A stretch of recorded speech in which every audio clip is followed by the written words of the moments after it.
कभी सोचा है एक छोटा सा अच्छा काम पूरी जिंदगी बदल सकता है। जिंदगी के सफर में हम अक्सर बड़े कामों के पीछे भागते हैं, लेकिन कभी कभी एक छोटी सी नेकी भी अनेक जिंदगियों को रोशनी दे सकती है। आज मैं आपको एक ऐसी कहानी सुनाने जा रहा हूं जो सच में दिल को छू जाएगी। यह कहानी है एक आम किसान की, लेकिन उसके एक छोटे से फैसले ने पूरे गांव की तकदीर बदल दी। एक छोटे से गांव में एक दयालु किसान रहता था। उसकी जिंदगी बहुत सादगी भरी थी, लेकिन उसका दिल बहुत बड़ा था। एक दिन वो खेत जा रहा था, तभी उसने रास्ते में एक सूख रहा बरगद का पौधा देखा। उस पौधे पर किसी का ध्यान नहीं था। सब लोग उसके पास से गुजारते थे, लेकिन कोई रुकता नहीं था। दिल से सोचा, यहां पदा रहा तो मर जाएगा या लोगों के पैरों तले कुचल जाएगा। उस पौधे की हालत देख कर उसका मन पिघल गया।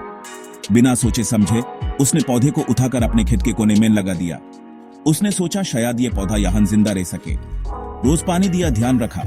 हर दिन सुबह और शाम वो उस पौधे के पास जाता, उससे बात करता, उसकी देखभाल करता। समय बीत गया। वो पौधा धीरे धीरे एक बड़े बरगद के पेड़ में बदल गया। उसकी जादों ने जमीन को मजबूती दी और शाखों ने आसमान को छू लिया। उसकी शाखें, उसकी छांव, सब कुछ अलग था। पेड़ की ठंडी छांव ने गांव वालों को सुकून दिया। फिर एक दिन गांव में भयंकर गर्मी आ गई। सूरज की तपिश से सब परेशान हो गए। हर तरफ बस गर्मी ही गर्मी थी। नदियां सूख गई, खेत सूख गए और किसान की फसल भी बर्बाद हो गई। गांव के लोग परेशानी में थे, पानी की बूंद बूंद के लिए तरस रहे थे। फिक्र में डूबा हुआ था, तभी उसकी नजर अपने लगे बरगद के पेड़ पर पड़ी। उस पेड़ की छांव अब और भी गहरी हो गई थी। पेड़ फलों से लदा हुआ था और उसकी छांव में कई पंछी, जानवर अपनी प्यास बुझा रहे थे। पेड़ ने सबको अपनी गोद में जगह दी थी।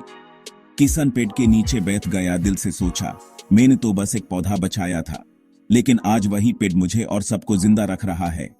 उसने महसूस किया कि एक छोटा सा अच्छा काम कितनी बड़ी बरकत बन सकता है। कुछ दिन बाद उसी पेड़ से गिरे बीजों से नए पौधे उग आए। जमीन पर हर तरफ छोटे छोटे पौधे दिखने लगे। किसान ने उन्हें गांव वालों को बांट दिया। हर किसी ने अपने घर के पास एक पौधा लगाया और सब मिलकर उनकी देखभाल करने लगे। धीरे धीरे पूरा गांव हरा भरा हो गया, सिर्फ एक छोटे से अच्छे काम की वजह से।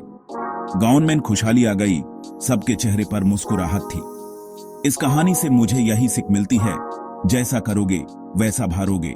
जिंदगी में हर अच्छा कर्म एक बीज की तरह है, जो समय आने पर फल देता है। अच्छे कर्म का फल कभी बेकार नहीं जाता। शायद तुरंत नहीं मिले, लेकिन समय पर जरूर मिलता है। छोटी सी मदद भी किसी दिन बड़े संकट में आपका सहारा बन सकती है। इसीलिए हर दिन एक अच्छा काम करने की कोशिश करो। आपको यह कहानी कैसी लगी? क्या आपने भी कभी किसी की मदद की है बिना किसी बदले की आशा के? अगर सही लगी हो तो एक लाइक जरूर करना और शेयर करना मत भूलना। शायद आपका एक शेयर किसी और को भी अच्छा काम करने की प्रेरणा दे दे। याद रखो, एक छोटा सा अच्छा काम पूरी दुनिया को रोशनी दे सकता है। आज से ही हर दिन एक छोटा अच्छा काम करने का वादा करो।